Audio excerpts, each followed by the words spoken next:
up would be fine. Great. Okay. So this is Mahesh here from Inme. I head West for Inme. This is Harshit. He also is from the Bombay team itself. So we'll be doing a small, quick orientation on the Bhillar program, age group 12 to 14. Uh, I generally get a lot of feedback that I'm going a little fast. So please do raise your hands and stop me wherever you feel like, if you want me to stop or go a little slow. Uh, I'll just share my screen also, so it's better on what we are discussing can be seen. Just 1 second.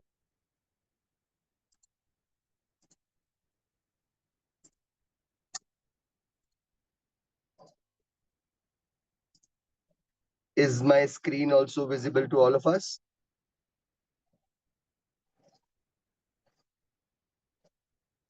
Perfect. So first, let's just discuss the location. The program, what we're doing is called, the place is called Bhillar. This is 12 kilometers away from Panchgini.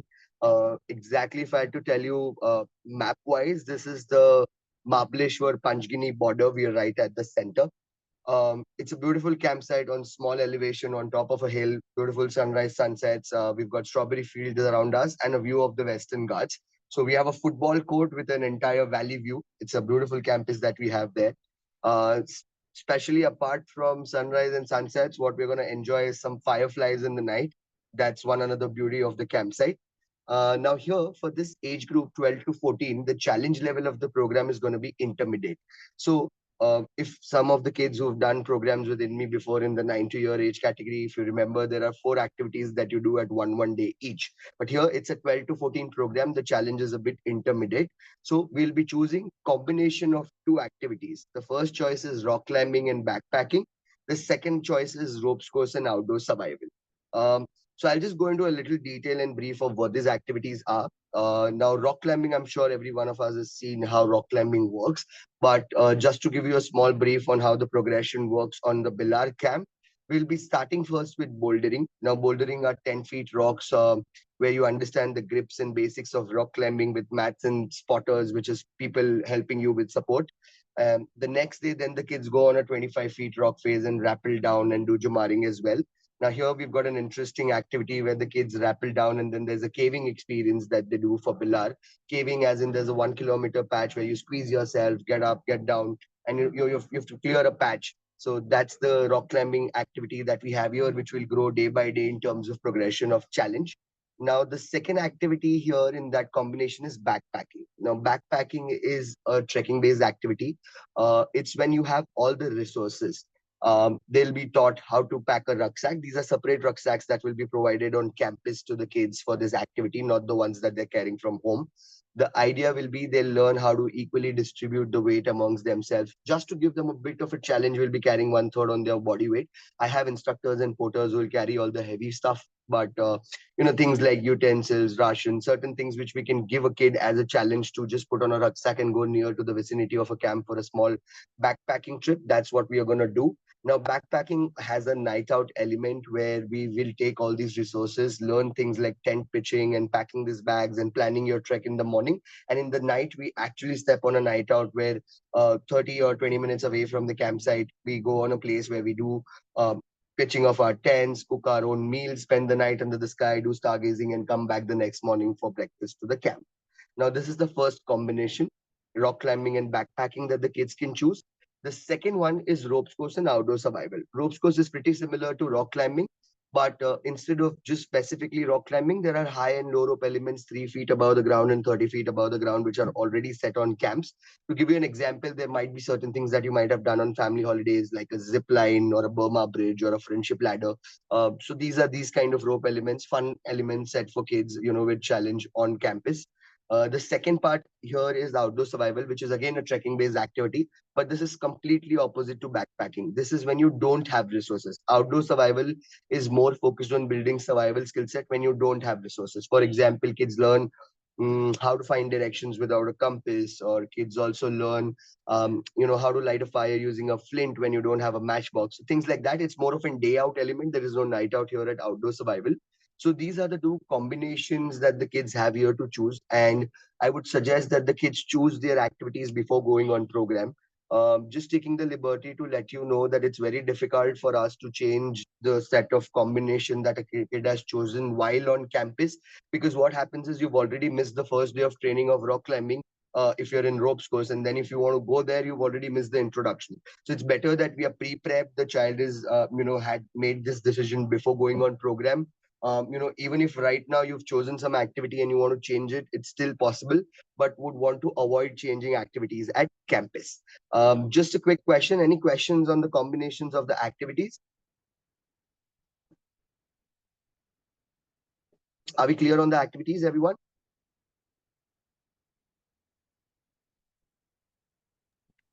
Yeah, sir. I just had a question. In the Sure. outdoor, in the outdoor activity, the rope activity, do you teach them how to tie knots? Yes, we do. It's part of the learning initiative afternoon programs that we have, where we have fun, not games and certain stuff. But Yeah, while on the ropes course, while they're doing activity, sir, it's more of a challenge based one. Like, a friendship ladder is 20 feet above the ground. There's a ladder that we've made where two kids have to climb together, supporting each other. So they are more majorly on harnesses and belays where, there's no knots that they have to do themselves. But not okay. learning knots is part of the process in afternoon learning initiative activities where we teach them certain things like knots. Yeah, While the because instructors are doing it, they will also be giving them some knowledge on how the knotting works, but they are not yes. doing this by themselves. Okay, okay. So they get an idea of the different types of knots, how to make them, Yes, and yes, when to use them, how to use them. Yes, yes. yes. Okay, We okay. do that. We do that. Any All other right. questions on the combination of activities? No, Oh, that's I it. Thank thought, you. yeah, I had a view there come on screen, so I thought there's a question that's popped up. Any question? No. Okay, perfect. So the next thing I'm gonna discuss is the program flow, what a typical day at campsite looks like. Because generally there's an assumption that this is more of an adventure specific camp and you are going to be doing adventure activities throughout the day, which is not the case. Okay. There is a certain set of design that we follow where adventure activities will be part only of the first half of the day till the time it's pleasant and the sun comes overhead. After that, we are rest of the day keeping you engaged and have a lot of learning and fun based activities for you while on campus itself, keeping you engaged till 9:30 in the night. Now 6 o'clock is a wake up call. I don't know whether you will like us for this or not, but generally at campus 6 o'clock is the wake call. You have your first set of beverages with biscuits, freshen up. Idea is just to wake up, and then we meet for a warm up session at 7. There is a fun term, we call it Chota Hazri, where the entire camp comes on a ground.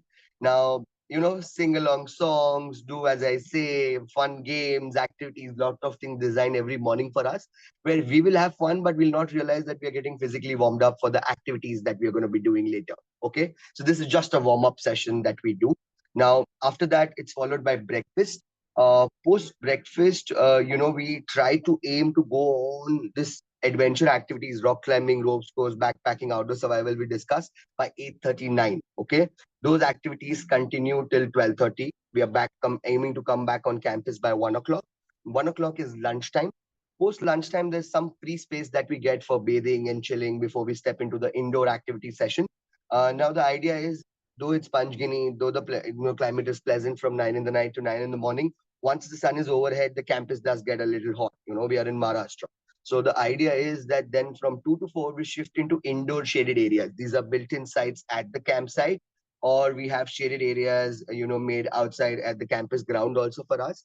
Now this indoor activities 2:30 to 4:30 will be a lot of activities which will be more focusing on team building and a lot of other activities. Now, there's a bunch of kids coming from different cities, different schools. When we play a game, when we act as a team, winning and losing, and a lot of things will start dynamics where you'll start making new friends. The idea is just to mingle with the other kids, just to bring a personality out in front of kids we've never been met before, act as a team. So a lot of learning initiative activities happening till evening. 5 is when we break out for snacks. Now, this is snack time. Now, post snack time, there are a lot of activities where what you've done in the day, you sit back with your team, you do reflection sessions. There's a cool book activity where, since there are no gadgets on camp, we have a book that will work as a gadget for you on camp, which will be where you can exchange email IDs, contacts, solve puzzles, write notes, a lot of things to do. So it's kind of a meditation hour at camp, or a free, at times it's free time also. Kids, don't worry. Since kids are part of this call here, You can go to the storeroom, take a cricket bat, take a football, and there's a lot of other things you can do in the free time. Not necessarily every day we will be sitting around doing books, but debriefing, personal reflection, sitting with your group, playing some sport, a free time that works for us. That goes on till 7:30. We sometimes also come up with sports like French football or certain games where the entire campus is engaged at once. And then 7:30 we break for soup. 8 o'clock is dinner, and then again lighter note of activities, minute to minute games and fun activities which stretch up to 9:30. 9:30 is generally when we aim for lights out. Now, what I mean by lights out is we are all in our tents getting prepped up for sleeping, and then we go off to sleep. First day, I know it's a new cycle. It gets a little difficult to shut off at 9:30. But by the second day, once we start waking up 6 in the morning, doing all these activities, there comes a rhythm where we actually have kids going off to sleep by 9:30, 10 in the night. So this is what a typical day looks like. 6 meals are going to be warm-up drinks in the morning, breakfast, lunch, snack, soup, dinner. While the kids are doing activities, we'll be carrying biscuits, squash, ORSs, and certain things. And there are certain things that flow throughout the day. But these are going to be fixed, timely meals that we're going to be doing here. Now, if you guys are seeing the screen, we've already discussed this. These are the four activities that we have. It just gives you a small brief on this. But before I move to safety, any questions on what a typical day at campsite looks like? Or any questions on food or something like a breakfast or lunch that I can take?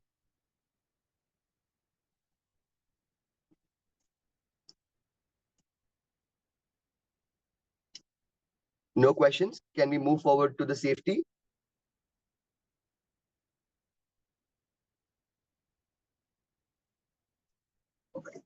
Okay, so the first thing we are discussing in safety is instructors. We've got a very specific ratio of instructors that work with us on programs. Now, for male participants, we have a ratio of around 1:6, and for female participants, it's a ratio of around 1:8, 1:10. But there are male and female instructors both on program. Now, apart from the instructors, there's a senior most member called campus chief who runs the program. A senior most member might be my founder or somebody who's 10 plus years experience of running programs with us. His job is to just take calls on campus. He's the captain of the ship. So campus chief, instructors in this specific ratio. Then there are a lot of other adults we're going to be discussing, doctor in the medical as well. So there's a doctor, there are team members like me from office, there's my my own cooks, my own staff, there are campus managers, there are security guards. So the total number of adults, if we want to try them as a total in ratio, there'll be one adult for every 4 kids on camp. Now this instructors, apart from being specifically trained out of their mountaineering and certain outdoor courses from NOLS, NIM, HMI, etc. We also have them come and train with us on how to be, emotionally and be available for kids supportively. Um, Half of these instructors are also wilderness first aid responders. This is a separate course that is taken by the instructors. What do I mean by wilderness first aid responder is that by the time you're on activity, though we have a proper MBBS doctor on camp, but if there's anything in the outdoors that has to be taken upon, like clicking a bone or using plants for medicinal purposes and stuff like that, they have an additional course that is done by them, which is wilderness first aid responding. So 50% of these instructors are also wilderness first aid responded course doers. The next part is transport. So here there are two departure points that will be working for us. For outstation participants, they'll be landing directly to Pune, and we'll have buses moving from Pune airport to camp. The distance is approximately 3.5 hours for us. And there'll be kids from Bombay within Maharashtra itself that will be starting from Don Bosco Matunga. So the journey for kids joining from Bombay will be starting 6 in the morning and reaching by 12:30. We'll be stopping at Vittal Kamat and route breakfast and loo breaks is why a little longer a duration. But the transport will be proper buses with AC and airline reclining seats with seat belts. Uh, we are very particular on this, a lot of things like the measurement, the seaters, the buses, the roads. We've done this sites for a lot of years. So, we're very sure on the routes as well. There's no new route that we're taking. These are all recce and tested routes that we're doing.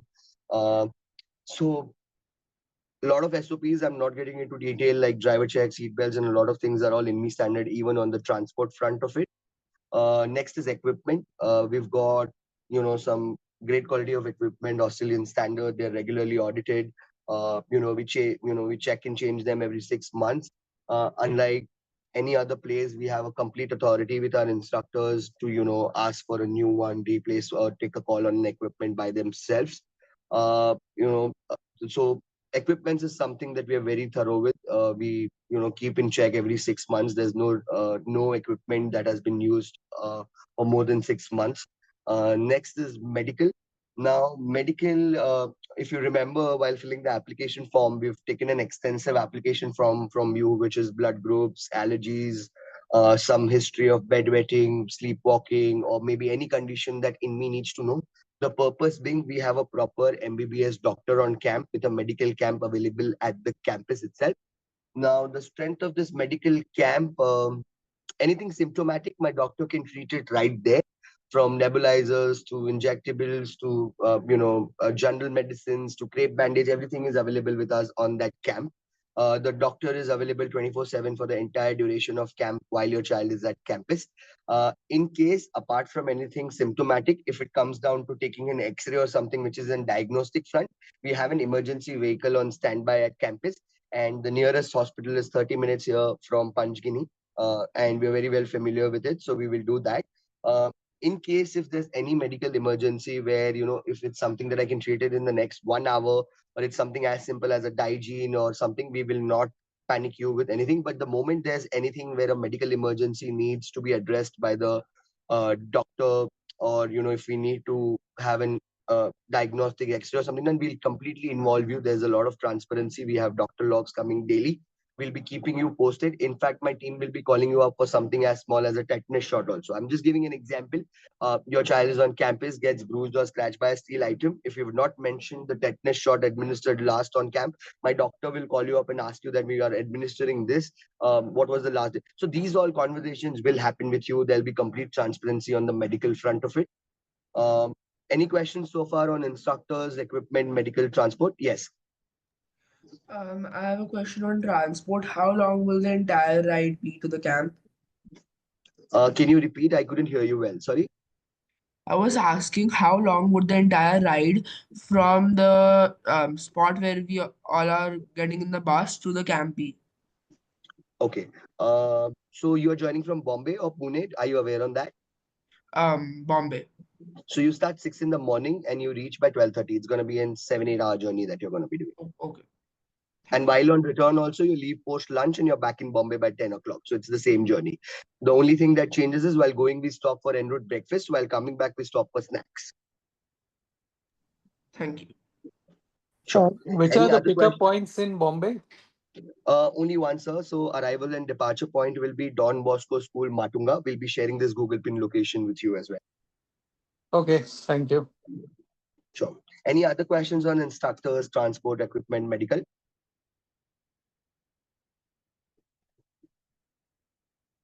So I'll just move ahead. The next is accommodation. Now, total number of registrations is where the accommodation will be decided on campus based on male and female ratios. We've got two options here. We've got a huge dorm. There is a setup of dormitories with bunk beds and attached washrooms in the dorms itself. And the second set of accommodation we have here is cabins. Now, these cabins are a combination of a tent and a cabin. We've got 5 in 1 cabin is the kind of situation on the cabins. Generally, how we split it is, boys like the bunk beds, and generally boys take the uh, dorms and girls take, but depends on the total number of registrations and male-female ratio. Both of them have attached washrooms and toilets inside them. And there's pillows, blankets, and sleeping bags available for the kids to get comforted in the night. So this is what the accommodation is. I can, if in case you still want to see what the accommodation in terms of the place looks like, you can just reach out to me. Harshit, just drop my office number on chat. Any of us can share some pictures with you also in case we haven't shared it in the past. Uh, the washrooms are maintained by my maintenance staff daily twice. So there's no issue there. There's a lot of teamwork that goes in for this. Kids, will not be bothered while they're doing activities or while they are in the tents in the night. This is happening while they're off on camp, off from campus for doing activities is when we do the washroom cleaning for them. Next is meals. We've already discussed the number of meals we do, which is the warm-up drinks, breakfast, lunch, snack, soup, and dinner. But apart from this, what I wanted to discuss is we do three kind of coursing. One is veg, one is non-veg, and the third is Jain. In fact, in Jain now we are able to do no roots also because we do a lot of kids, and this is how it's my own kitchen, my own pantry. If I don't find a kisan or a Maggie ketchup around in the local vicinity, I have it sent from Bombay office. So we use brands that the kids use at home. We've got RO purifiers at camp, and it's the same as what they're having at home. The only thing that changes is that the meal preparation is happening for a larger lot, but it's more of an homely meal that we are focusing on. Uh, Kids on call and parents to assure you it is not roti, sabji, dal, rice every day all throughout. That is only one time in the day where we will try to meet the nutritious value of the day by doing two sabji, roti, dal, rice. We do a lot of things like pastas and pancakes in the morning or something like in South India. So it's going to be a variety. We've had Chinese dishes also run as lunch. So it is what the kids will like. Okay, it is not just sabji roti dal rice, but we'll have an entire menu set for them in a way where they'll also be eating things that they like. Now we have two kitchens, veg and non-veg. Non-veg is any which way is alternate for us. We don't do non-veg every day. My one request with all the parents is to send no food items without sharing with us in terms of if there's something specific like um, gluten free or some or the other challenge where you have to send some meal with the child that needs to be with us in the kitchen. The reason being any food item with the kids in their bags. Morning if there's Chinese, they'll like it, they'll eat it. But in the evening when there's sabji roti dal rice, if they don't want to eat it, they prefer going to the tents and eating what they've bought as a in their bags. Idea is we don't want that to happen. Irregular eating can affect the activities next day. Second, if a food item or a wrapper left open starts from a small ant and then there is an entire nature chain that follows, we don't want any food items in the tent. So you will only be sharing food items for the journey in the buses. We will be taking it from them when they reach camp and giving it back to them for the return journey as well.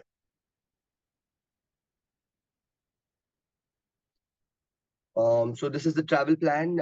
We've got Bombay kids departing 6 in the morning from Don Bosco. Reporting time for us is 5. While returning back, the kids start post lunch 1:32 from Panjgini and will be back to the same location by 10 p.m. All the participants from Pune, all the outstation participants, your flights are recommended in a certain way where every one of us aim to depart by at least 11 or 12 from Pune airport. And then it's a 3.5 hour journey where we are also reaching camp by lunchtime. So that's what we are doing. AC buses, this is discussed. These are certain expectation settings and norms that I wanted to clear with the parents. First, kids and parents, our first very ideology of this camp, apart from making the child more independent and confident and having some fun and learning out of outdoors and outdoor activities, it is a completely gadget-free camp. The whole idea is to take the kids away from their gadgety lifestyles and give them an opportunity to be in a setup for 7 days where there's a lot of self-reflection away from their social life and just being on their own. So there is going to be no gadgets, no smartphones, no smartwatches, nothing to be carried on camp. The only gadget that you can carry on a camp is either an analog watch or a digital watch that you're wearing, not the smart one, just a digital watch, or I would say a pure and pure camera like a semi DSLR camera or a DSLR camera. No smartphones or smartwatches to be brought on camp. Um, Also, kids, please understand and parents that we are out in the outdoors. Any gadget that is bought on camp, if there's anything that gets lost, it's very difficult to trace those gadgets. Please do not share any gadgets with them. Second expectation is this is not a luxury camp or a holiday. I've had kids, expecting a lot of luxury coming on camp for the first very time. The meals are luxurious. We have the nature to be the biggest luxury. We have the luxury of doing outdoor activities. We have a engaging program from 6:30 to 9:30, but no luxuries like AC or room service or certain things to be expected. This is more of a summer camp kind of a concept that we're trying to run here. So it's about roughing them out, but keeping in mind their comfort zones and also a lot of fun and learning. Now I'll give you a small example. We make them meet the guy who washed the dishes, and then we have a fun way where a child itself is a food inspector. where whatever you've taken in the plate has to be finished. There's no restriction on how much ever you eat or anything, but just whatever is taken on the plate has to be finished, because there are 4 tubs once you finish it. Okay, uh, hot water, soap, potassium permanganate, and water again, and then you hand over the dish to the guy who's washing it to make his life a little easier. So small learnings everywhere that we'll try and do, but not a luxury camp. Next is communication and updates. I just want to clarify this to parents that generally schools have started introducing this concept, but we do not do any phone calls in the evening, in the night, or we do not have any communication between parent and the child unless until it's an exception. Now the exceptions are, birthdays and anniversaries. We do have the child come on call, but then make sure it's birthdays and anniversaries of the parents and close ones, because I've had parents doing neighbors' dog's birthday and certain things just to talk to their child also. So we'll avoid that. We'll just keep it very simple. Any events which are very important, we'll get the child on call. Apart from that, if the child is extremely homesick on camp, 30 years of we doing this programs, our experience, we've been doing this programs for 30 years now. If our experience tips and trips have not worked out, and maybe if we feel if the child is extremely homesick and talking to you is the solution, we get the child on call. Um, but unless required, we would not want the child and the parent to do a call every day, because what happens is the whole idea is to make them independent. The moment you speak to mama and papa, homesickness, comfort zones, and a lot of things starts coming into a child's mind, even to the confident ones who are doing great at camp. And second, the whole disconnect of not having their gadgets and not talking to you creates an amount of self-reflection, where on the return, when you pick the child, the stories don't stop for the next 2 or 3 days, is because they've not spoken to you. Now, independence, I've been using this word a lot, but the kind of independence that I'm looking at is what to pick up from the bag first day, to wear, what you've packed, to, just, there are a lot of adults around on camp. Kids get very acclimatized, and then they find the adults that they're comfortable with to address their curiosities and to feel safe. They're doing absolutely fine on camp. Unless required, we'll not do any phone call. How it operates is, if I'm not giving you a call, everything is fine on camp, nothing to worry. If I'm calling, there is some question or there's something to worry. That's how we operate. Uh, and then the next is fitness and preparation. Uh, this is Hi, only an I sorry. Is there a question? have a doubt. Yes, Sure. this is Dharmesh here. Hi. Uh, uh, the no phones or the no connection thing is something that I have a little concern about, because I mean, Hmm. given that they are really far from us, and right now, I mean, maybe it's also because right now it's in the air, this unfortunate thing that happened in Pahalgam and all, with Absolutely. this security and all, I cannot just shrug it off of my head, that.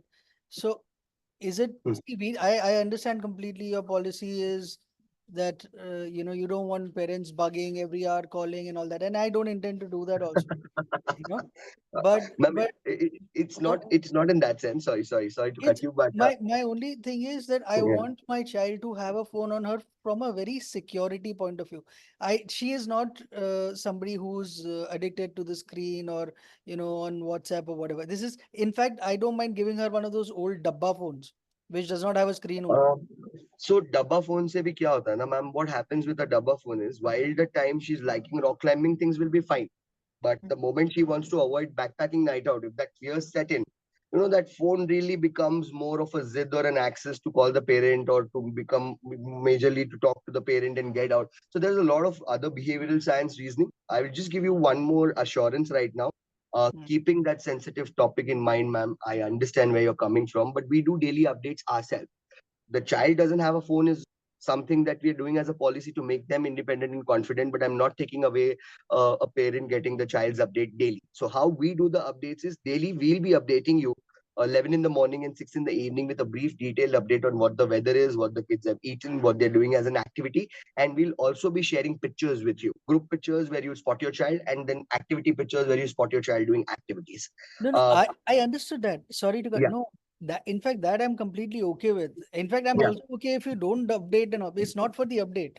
I'm saying Hmm, from a security point of view, if she has a device to connect hmm, with us in case of a, unfortunate incident, anything that hmm. goes south, and she has a phone to call us, that's all. Not to update, not to call us, not So, to talk.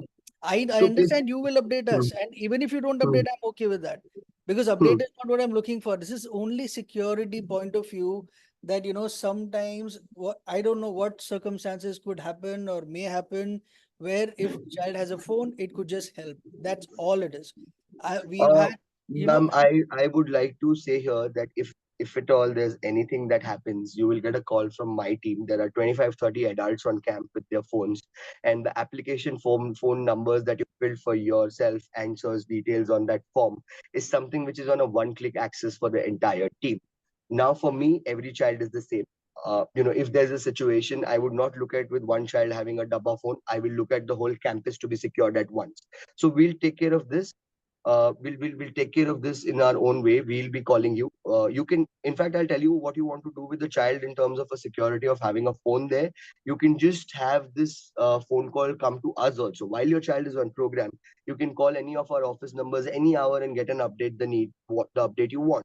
I've myself provided pictures to parents, that the kid is absolutely fine. Got the videos of the child talking on call. But this communication with parent and having a phone really for the child while on program becomes an access to avoid activities and certain stuff, which is any which way is a challenge by choice concept. I understand your safety part, but I would want you to trust us adults calling you for any situation first, and we'll take care of it rather than a child having a mobile phone. Your child might not be using the mobile phone, but then mobile phone becomes a distraction on camp.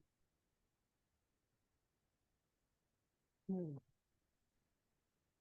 Well, okay, I guess. I mean, Uh, what I would suggest is, I can share some channels with you where we've done the updates earlier, where you will understand our kind of updating that we do. Apart from that, we'll constantly, you can keep in touch with us wherever anything is required. I don't want to take away the child's, experience of coming without a gadget on camp, because there are enough number of adults to do any kind of updates, and in fact those are the team members who will do, if in case there's any incident, we are the ones to take care of it. So we would want the communication to happen via us. See, I'm okay with a child coming on a call and doing an happy birthday or some wishing kind of a thing, but then having a phone call always becomes more of an access of, uh, when you feel you're not in your comfort zone, the kid would want to use the mobile phone, and then it becomes about, getting out of that thing which makes you uncomfortable and using the mobile phone to make a call. So I have a lot of factors where mobile phone will get the experience of the child go a little different from what it's supposed to be and what we're trying to achieve with the child. So just keep the update and the calling process with us. And you can dial any of our office numbers whenever you need any information. yeah, Yeah. I guess like I said, it's not about the updates. I don't expect that she carries a phone. Ma'am, we've been doing it for 30 years. There's been a lot of incidents. I've had kids come for 7-day programs and due to flood stay with us for 21 days also. We have everything in place. We are running this for quite some time now. I'm very confident on why I'm asking you that, having a mobile phone will make no difference, but the whole responsibility is mine. I'm taking the onus and responsibility that if in case there's anything, we'll be updating you quicker and faster rather than a child having a mobile phone. Trust us with this. If you're trusting your child with us on a program, I think trusting us with calling from a mobile phone in insecurity or a emergency situation is something that I would want you to trust us Cool, cool. I Yes. think Can I we just ask one question? with. Sure, Shivani, ma'am. Please go ahead. My son, he loves going to Inme camps. Okay. This is, I think, his third camp. Okay. And you're I think one of the best camps ever. Yeah, ma'am. Thank Um, you, ma'am. yes, I had one query. Last time the updates were on Facebook or Instagram or something. Would you be doing on WhatsApp or would you be continuing to do on Insta or Facebook that kind of updates of So, pictures? ma'am, I'll just give you a small graph on how we work this. So, 30 years back, when my founder started this, we had satellite phones when messages used to come down 3 days later that things are fine. To we progress to coming on social media for updating the parents. Now, the last what we were doing was, we've tried an app also. We burnt almost the cost of an Innova to get up with an app where you can access to the app, but it became complicated and was not working Yes, fine yes. for us. There was So another then app you we, were sending updates on, I yeah. remember. So Yes, then yes. we switched to Facebook where there were albums of programs and every person could just go and watch their child's update without any tagging or anything. But then we took a conscious call seeing the current times where we don't want social media to be again we are not tagging or anything, but Facebook is quite open and accessible that way. So we've switched to private WhatsApp channels, not even WhatsApp groups. So if you go on Perfect. WhatsApp and if you check on That's updates, perfect. Yes, you yes. see The that channel, yeah, yes. Perfect. Yes. So we will have a channel specifically BHI2 program where Mm. all the participants who've registered with us, all you parents and us will be part on that channel. I Where think that's from awesome. That's the yeah, ideal from one. Even I was hoping for that only. I think yes. I have first it was Facebook. I think last to last year. Then last year it was this other app you were sending updates on. And Yes. perfect. I like the way you keep No. updating. Amazing. Thank So, you. ma'am, we've been in an industry where we are learning a lot. Like we've learned all this from, I'll tell you honestly, from parents itself. WhatsApp channel also is a suggestion that came from a parent. So last year when we stepped out to meet all the kids who had come on program for feedback, this was something that a parent suggested to us, and it worked very well for us. Now, what happens on a WhatsApp channel? The advantage of doing that is, for example, after you, if somebody else has also joined that channel, the update stays there. What happens on a WhatsApp group is the data before you joining goes away. So this technically is the best option to go ahead with. The pictures stay there, the updates stay there. Uh, and how we are updating is it's an end-to-end update. Like from the moment the kids have departed, when they've stopped for breakfast, when they've reached camp, to daily updates, 11 in the morning, 6 in the evening, with group pictures and pictures, till the end of the program, till they reach back. All the updates will be on that specific channel of your program itself, with all the registered participants. Perfect. Great. Thank you so much. Sure. Any other questions on this? Okay. So for fitness and preparation, generally these are all age appropriate challenge programs for kids in their specific age groups, is why we have the specific age groups to neutralize the challenge. But in case if your child is not doing any sports in their curriculum or is not doing any activity for 30-40 minutes or 1 hour a day, then is when I would want you to take a little prep before going on program, which is a brisk walk for 30-35 minutes 5 or 7 days prior to the program. The only and only reason being because in your daily usual lives, with average steps are around 10,000 to 12,000. But when the kids are on camp, it goes a little higher to avoid having some kind of lactic muscle or something. I would just want the kids to do some brisk walking on an activity for 30-35 minutes before going on program. It becomes really better because they don't generally come in a schedule of being physically active from 6:30 in the morning to 9:30 in the night. So that's the only preparation required. There's no such specific other, just a brisk walk or a cycling or a sport for one sometime can just do the work.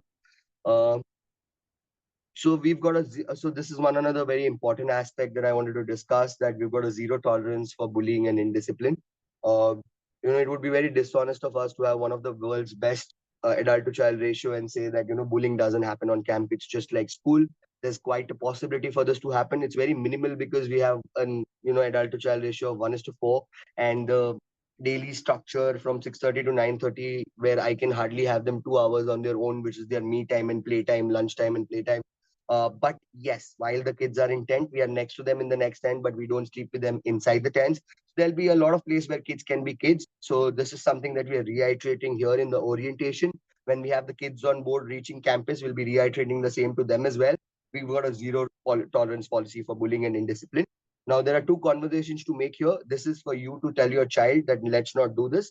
Second, I'm also majorly discussing this for kids who at times, don't come and report things to the adults and keep things to themselves.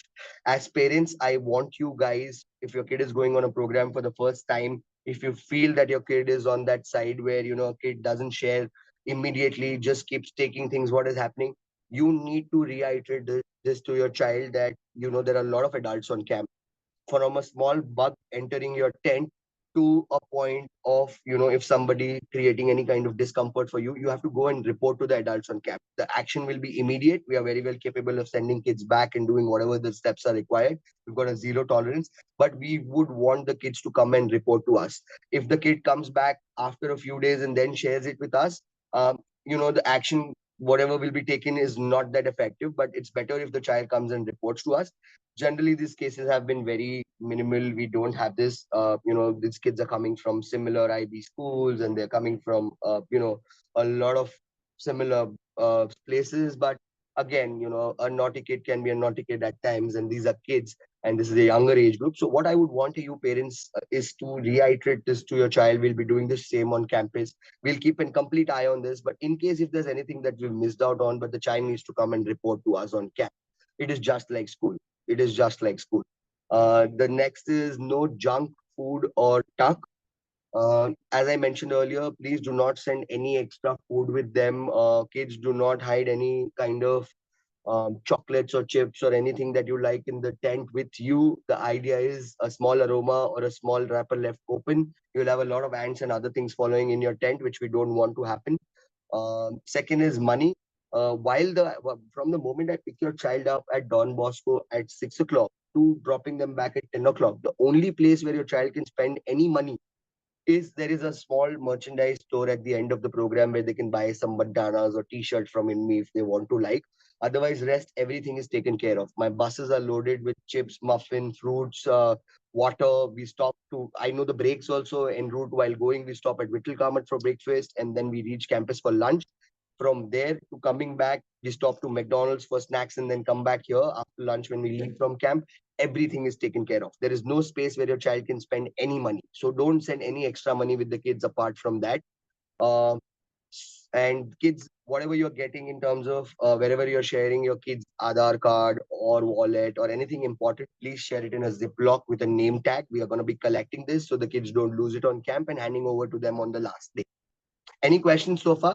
I'm done with the orientation in terms of the docket, but now I'm open to any questions we have. Sure, please go ahead.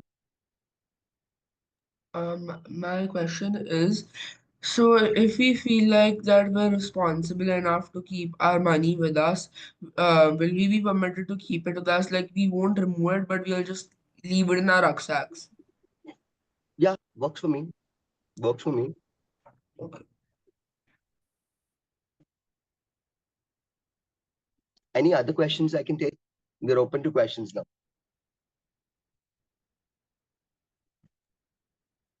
Do we need to get sleeping bags? You mentioned that they are provided, or do we need to buy? Because Uh, it's a list of things, it's there. okay. So I would suggest, is this the first one that is it the our first camp that we're doing? Is it the first Yeah, very one? this is the first one. Okay. So I would suggest, sir, you can use the ones that we have at campus. They are, sun-dried, sanitized, and we do whatever the care it's taken, even if it's a used one. There's one particular thing that you can buy rather than the sleeping bag. It's called the sleeping bag liner. This is something that goes inside the sleeping bag. It's a fresh one that you can carry of your own. The reason why I'm recommending not to buy one for anyone on this call who is doing this for the first time or feels that the child might outgrow the sleeping bag in terms of it has a growing height, do not invest in a sleeping bag. We'll provide sleeping bags at campus. Any which ways, we are on a Maharashtra Panjgini campus. It's not like in Himachal or something where it's extremely cold or, we need that 10-degree bag or something. So do not get one. I'm telling this for two reasons. One, there's a lot of complication in terms of learning how to tie it, which they're going to learn on this very first camp and come back with that knowledge. And next one, we can buy one if they're doing this regularly. Then is when we'll invest in it. Otherwise, we'll provide sleeping bags at campus. Not an issue with us. Okay, thank you. I have another question. Sure. Kit list mentions an extra day pack to carry along, Correct. while you're moving around in the area. So, is a 10-liter day pack good enough? I mean, do you have a size recommendation? 1.5, 2 liters is fine, ma'am. Generally, the tuition bags or the small handbags that they use in your daily life is what we are looking for. So there are two bags that you carry. One is a rucksack that carries all the things for the 7 days, and one small backpack which they're using on travel. While on program, they'll be using that backpack for the purpose of carrying cap, sunscreen, water bottle, and few items before going on the outdoor activities. So this a small 1 liter backpack will do the job. Oh, okay. Okay. Like a waist pouch, you mean? Because I think the smallest No. backpack. Something that has a shoulder strap. The two shoulder straps. What I can do is let me just share a link with you post the call. I'll just give Okay. you a brief. The normal bags that we use at home, those Yeah. travel bags which we use for tuition and classes, something like that. Okay. Yeah, because I think the small ones are about 10 liters. I'll have to see, ma'am, which one are you talking of now? Because of Quecha, there's one small 1 liter backpack also, then there's a 10-liter one. But all I'm trying to tell you is that the purpose is while on travel and transport, Yeah. whatever Got snacks it. and things that they're carrying. Otherwise, on camp, they'll be using that small backpack only for while on activities to carry sunscreen, caps, sunglasses, small Yeah. stuff. So Got it. a 1 liter, 2 liter backpack would also work. Okay. Okay.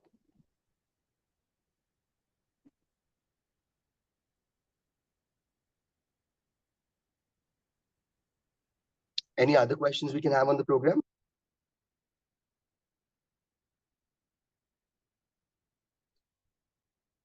if no questions, thank you so much for giving us your time on Saturday. This is the orientation that we wanted to run you for. Harshit just dropped my number on chat so that if anybody has a question, you guys can still reach out to us. I am available. I'm sharing my personal number. You can reach out to me on call and WhatsApp, and we can Mahesh, discuss. this Yeah, is Priti here. I have one question. sure. You said we don't need to buy a backpack presently, or a a sleeping bag liner will do. Yeah. So, is it like as they are using a dormitory, as you mentioned, and bunk beds, should we need to send bed sheet, blankets, anything like that way? No, ma'am, we'll have it on campus. Pillow wise, I'll ask you to make an investment if you feel like you can, is inflatable pillows. Okay. Okay, that's all. Nothing much. Nothing much. In fact, for anyone who's on call right now, even for shoes, if you feel like there are Adidas, Nikes, or something at home, and if you're investing just for shoes in terms of hiking shoes or something, you can reach out to us first with what you have at home, share pictures with us. All actually I need for a program like this is, something that has a rubber sole at the bottom, and then, it has to have that foam or that kind of, I'll tell you. So if a child is standing on a rock, the rock should not touch the child's feet, that kind of a small width. So you can share the pictures of things that you have at home, and then we can let you know if that works out or not. So don't invest into a sleeping bag or an hiking, shoe unless until if you've connected with us. We can help you if there's something that at home that can work out. Sleeping bag, I'm telling you, unless until if you feel like that your child is not gonna outgrow it and height, and if is not gonna be using it regularly, don't invest into one. Just get a liner. And for shoes, you can reach out to us with what you have at home. We'll just see if that works out. If not, then we will go for Decathlon or some reasonable ones where we can buy some hiking shoes. Can you share the gender ratio as of now for this trip? How many kids are there? So I've got for the 12 to 14 batch, I've got 11 kids registered. It's 6 boys, 5 girls. Oh, okay. Okay. And do you expect this number to go drastically up? I mean, Not drastically, sir. I'm expecting 15 students for this age group. okay, okay. So it's not a Yeah. big group that you. No, so we have two batches combined that are running here, which is 9 to 11 and 12 to 14. But again, the capacity is not higher for this one. We look at only 40 kids on program. Oh, okay, okay. Thank you so much.